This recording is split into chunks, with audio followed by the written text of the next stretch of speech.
ఈ రోజు నుంచి ఆధునిలో ఉన్నటువంటి నేషనల్ స్కూల్ ఎదురుగా ఎంఎజ్ కాలనీలో నూర్ అహ్మద్ అని నేను ఎంహెచ్పిఎస్ రాష్ట్ర సెక్రటరీగా ఉన్నాను. ఇక్కడ నా సొంత కార్యాలయం ఉంది. ఎవరికైనా ప్రజలకు ఇబ్బందులు ఉన్నా కూడా, ఏదైనా సహకారం కావాలన్నా కూడా, మైనారిటీలు కావచ్చు, ఎవరైనా కావచ్చు, వారందరికీ సేవ చేయడానికి మేము సిద్ధంగా ఉన్నామని చెప్పి ఎంహెచ్పిఎస్ తరఫున తెలియజేస్తున్నాము. మా ఎంహెచ్పిఎస్ మైనారిటీ హక్కుల పరిరక్షణ సమితి వ్యవస్థాపక అధ్యక్షులు మొహమ్మద్ ఫారూక్ షిబ్లీ గారి ఆదేశాల మేరకు ఈ కార్యాలయం తెరవబడింది. ఈ కార్యాలయంలో మీకు ఒక నంబర్ కూడా ఇవ్వబడుతుంది. నా నంబర్ వచ్చేసి 7396511140. ఈ నంబర్ మీరు కాంటాక్ట్ అయ్యి కూడా కలవచ్చు. మీ యొక్క సమస్యను ప్రభుత్వ అధికారుల దృష్టికి తీసుకోవడమా, లేకుంటే మంత్రుల దృష్టికి తీసుకోవడమా, లేకుంటే ఏ స్థాయిలో పోవాలన్నా కూడా మేము సిద్ధంగా ఉన్నాము. సదా మీ సేవలో మా ఎంహెచ్పిఎస్. ఈరోజు చూసుకున్నట్లయితే మొహమ్మద్ ఫారూక్ షిబ్లీ గారు మన రాష్ట్రంలో గత 5 ఏళ్లుగా జరిగినటువంటి జగన్మోహన్ రెడ్డి ఒక దుర్మార్గమైన పాలనను ఎదిరించి ఆయన టీడీపీ అధికారులు రావడానికి తన వంతు కృషి చేశారు. జైలుకు వెళ్ళినా కూడా ఆయన భయపడలేదు. 9 కేసులు మోపినా కూడా తప్పుడు కేసులు ఆయన భయపడలేదు. కాబట్టి మేమంతా మొహమ్మద్ ఫారూక్ షిబ్లీ గారి అనుచరులు అని చెప్పుకోవడానికి గర్విస్తున్నాం. ఇక రాబోయే రోజుల్లో కూడా ఆయన ఆధ్వర్యంలో ఎంహెచ్పిఎస్ బలోపేతానికి, అదేవిధంగా టీడీపీ కూటమి ప్రభుత్వానికి వెన్నుదన్నుగా ఉంటూ ప్రజలకు సహాయ సహకారాలు సేవ చేయడానికి సిద్ధంగా ఉన్నామని చెప్పి మనం చేసుకుంటాం. ముఖ్యంగా ప్రస్తుతం చూసుకున్నట్లయితే గత 5 ఏళ్లుగా ఒక అరాచక పాలన, గుండాగిరి పాలన ముగిసి ఒక ప్రజాప్రభుత్వం ఏర్పడిన శుభ సందర్భంలో మరి గత వైఎస్ఆర్ పార్టీ నాటిన విష బీజాలు, గంజాయి మొక్కలు, ఈ యొక్క రౌడీ ముఠాలు ఇంకా బతికే ఉండడం అనేది చాలా బాధాకరం. మరి అందులో భాగంగానే చూసినట్లయితే ఎన్నో జగన్ ముఠా పొంచి మొత్తానికి పోషించినటువంటి గుండాలు, రౌడీలు ఇంకా అరాజకాలు చేస్తున్నారు. కాబట్టి వాటిని అదుపు చేసి రాష్ట్రాన్ని శాంతియుతంగా మార్చాల్సిన అవసరం ఉంది. వినుకొండలో చూసుకుంటే మనము ఒక మాజీ వైఎస్ఆర్సీపీ కార్యకర్త, ఒక వైఎస్ఆర్సీపీ ముఠా సభ్యుడు మరొక సభ్యునితో తాగిన మధ్యలో కొట్టాడుకొని కేసు జరుపుకొని తర్వాత అదే వ్యక్తి మన ఎలక్షన్ తర్వాత ఒకరినొకరు చంపుకుంటే దాన్ని టీడీపీ పైన వేయడం చాలా దుర్మార్గంగా ఉంది. మరి జగన్మోహన్ రెడ్డి గారు నెల పైన అయిపోయింది ఓడిపోయి, ఆయన అసెంబ్లీకి ఒకసారి వెళ్ళి మళ్ళీ వెళ్ళలేదు. ఏదో హిమాలయాలకు వెళ్తామని చెప్పి కొండలెక్కి మొత్తానికి జనజీవన స్రవంతికి దూరంగా బతకాలనుకుంటున్నా చెప్పాడు ఆయన. సడన్లీ ఏమైందో వినుకొండలో ఒక శవం కనిపించేసరికి ఆయన ప్రాణంలో ఇచ్చింది, ప్రజల మధ్యకి వచ్చాడు. అంటే ఒక శవాన్ని చూడకపోతే తప్ప జగన్మోహన్ రెడ్డికి చలనం కదలదా? ఒక శవాన్ని పెట్టుకోకపోతే ముందు ఈ యొక్క వైఎస్ఆర్సీపీ పార్టీ బతికి పట్టగట్టదా అని చెప్పి ఈరోజు ఎంహెచ్పిఎస్ తరఫున ప్రశ్నిస్తున్నాం. ఎందుకంటే వైఎస్ఆర్సీపీ యొక్క చరిత్ర మొత్తం చూసుకుంటే చావులు, శవాలు, రక్తపాతంతో పార్టీ నడిచింది. మరి వినుకొండ ఘటనలో కూడా రక్తపాతం జరిగినప్పుడే మరి ఒక వ్యక్తి చనిపోతేనే ఆయన బయటకు వచ్చాడు. అంతా ఇది ఒక హత్యలు, కుతంత్రాల పార్టీగా ఉంది ఇది. మరి అందుకే ఈ యొక్క పార్టీకి ఒక ముద్దు పేరు పెట్టాను నేను.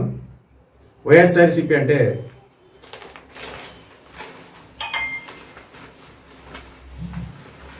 ఇదే పేరు.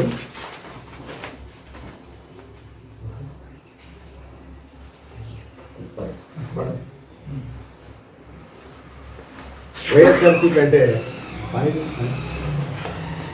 వై అంటే ఎల్లప్పుడూ, ఎస్ అంటే శవ, ఆర్ అంటే రాజకీయ, సి అంటే చేసే, పి అంటే పార్టీ. ఎల్లప్పుడూ శవ రాజకీయాలు చేసే పార్టీ వైఎస్ఆర్సీపీ అని నేను ముందు పేరు పెడుతున్నాను. నచ్చిన మీరు కూడా ఈ పేరు ప్రొనౌన్స్ చేయొచ్చు. సో ఎందుకు ఈ పేరు పెట్టాల్సి వచ్చిందంటే ఒకటే కారణం. 2009లో మాజీ ముఖ్యమంత్రి వైఎస్ రాజశేఖర రెడ్డి గారు హెలికాప్టర్ పేలి ప్రమాదంలో చనిపోతే ఆయన పార్థివ దేహం నేల మీద పడినప్పుడు పుట్టుకొచ్చిందే వైఎస్ఆర్సీపీ పార్టీ. ఆయన చనిపోయిన బాధతో చనిపోయిన చెప్తున్న వ్యక్తుల్ని పరామర్శించేందుకు ఈయన చేసిందే పరామర్శ యాత్ర, మొత్తం ఓదార్పు యాత్ర. అలా పార్టీని పెంచుకున్నాడు. అంటే శవాల మీద నడుస్తుంది మొత్తం పార్టీ. మరి 2014లో ఏ శవం దొరకలేదు కాబట్టి ఓడిపోయినాడు పాపం. తర్వాత ఏమైంది, 2018లో కోడికత్తి, ఎవరో ఒక దళిత యువకుడు కత్తితో పొడవడానికి కోడికత్తితో పొడిస్తే రక్తం కారించి, అదొక డ్రామా అనమాట. దాని రక్తం పారించి సానుభూతి పొందినాడు. ఇంకా సరిపోలేదు అన్నట్లు బాత్రూంలో బాబాయ్ మంచి వ్యక్తి సౌమ్యుడు వివేకానంద రెడ్డి గారిని పులివెందులలో గొడ్డలతో చంపారు. మరి పులివెందులో దూరి చంపేద మనవాడు ఎవరు ఉన్నారు చెప్పండి. మరి ఆ రక్తపాతాన్ని ఏమని చెప్పారంటే నారాసుర రక్త చరిత్ర అని చెప్పారు. మరి జరిగింది ఏంటి, చివరకు ఈ యొక్క వైఎస్ఆర్సీపీ ఎంపీ అవినాష్ రెడ్డికే ఈ యొక్క కేసు చుట్టుకున్నది. మరి ఆయన కాపాడింది ఎవరు? అది పక్కన పెట్టేస్తే మరి జగన్మోహన్ రెడ్డి గారు మరి వైఎస్ వివేకానంద రెడ్డి గారి హత్య అంటే ఆయన శవాన్ని ముందు పెట్టి 2019 ఎలక్షన్స్ గెలవడం జరిగింది. ఇది ఈ యొక్క శవ రాజకీయాల పార్టీ చేసిన పని. తర్వాత ఎంతోమంది చనిపోయారు, దళితులు కావచ్చు, ముస్లింలు కావచ్చు పాలనలో. అప్పుడు ఈయనకి ఏమీ గుర్తు రాలేదు, కార్యకర్తలకు అన్నం దొరకలేదు. వాలంటరీ వ్యవస్థ తెచ్చి కార్యకర్తలు కడుపుకుంటున్నాడు. అప్పుడేం ఈయన కనపడలేదు కార్యకర్తల కష్టాలు. ఇప్పుడు ఎవరో ఒక మర్డర్ జరిగిపోతే కార్యకర్తలు ఏమో జరిగిపోతుందని చెప్పి ఆయన కన్నీరు కాల్చున్నాడు. ఎంత హాస్యాస్పదం చూడండి ఒకసారి. అసలు 5 ఏళ్ళు కార్యకర్తలు పట్టించుకోకున్న వ్యక్తి జగన్మోహన్ రెడ్డి. 5 ఏళ్ల పాటు కాంట్రాక్టర్లు కూడా ఆత్మహత్య చేసుకున్న దుస్థితి ప్రపంచంలో ఎక్కడుంది? ఆంధ్రలో ఉంది. ఏ కార్యకర్త ఈయన కింద సంతోషంగా లేడు, ప్రజలు సంతోషంగా లేరు. కాబట్టి ఇంత చిత్తుగా ఓడిపోయిన 151 సీట్లు పోయి లాస్ట్కి 11 మిగిలినాయి. మీరు ఇలాగే చేస్తే ఆయనకు నెక్స్ట్ ఎలక్షన్లో 11 పోయి ఏ 1-2 మిగిలే పరిస్థితి ఉంటుంది. కాబట్టి ఇప్పటికైనా జగన్మోహన్ రెడ్డి గారు బుద్ధి తెచ్చుకోండి. మీ యొక్క ఎల్లప్పుడూ శవరాజకీయాలు చేసే పార్టీ తీరు మార్చుకోకపోతే ప్రజలు మీకు మీ యొక్క పార్టీకి పాడగట్టి మీ పార్టీని ప్రజలే సమాజం చేసే పరిస్థితి త్వరలో వస్తుంది. కాబట్టి ఇప్పటికైనా రాష్ట్ర సంక్షేమం కోసం ముందుకు రండి. ఈ యొక్క శవరాజకీయాలు పక్కన పెట్టండి.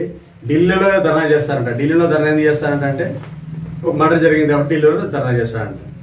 మరి అంత దమ్మున్న వ్యక్తి ఢిల్లీలో ప్రత్యేక హోదా కోసం ఎందుకు ధర్నా చేయలేదు? అప్పుడు దమ్ములు సాగలేదా? మరి సింగల్ సింహం, మరి రాయలసీమ యొక్క ప్రయోజనాల కోసం, రాయలసీమ ప్రత్యేక ప్యాకేజ్ కోసం ఎందుకు ఫైట్ చేయలేదు? అప్పుడు ధర్నా ఎందుకు చేయలేదు? ఇదంతా డ్రామా అన్నమాట. అంతా పార్టీని బతికించుకోవడానికి, చెప్పడానికి ఏం లేదు. అసెంబ్లీకి ఎగ్గొట్టడానికి ఢిల్లీకి పారిపోయిన వ్యక్తి జగన్మోహన్ రెడ్డి. కాబట్టి ఖచ్చితంగా రాబోయే రోజుల్లో ఈ యొక్క జగన్మోహన్ రెడ్డి గారి నిజ స్వరూపము డ్రామాలు ప్రజలు తెలుసుకుంటున్నారు. కాబట్టి ఖచ్చితంగా ఈ పార్టీ అంతం కావాలని చెప్పి ఈ పార్టీని అంతం చేసి ప్రజలు ప్రశాంతంగా ఈ యొక్క శవరాజకీయాలు లేని రాజకీయాలు, స్వచ్ఛమైన రాజకీయాలు రావాలని చెప్పి కోరుకుంటున్నాము. నా పేరు నూర్ అహ్మద్, మైనారిటీ హక్కుల పరిరక్షణ సమితి, ఆంధ్రప్రదేశ్ రాష్ట్ర కార్యదర్శి.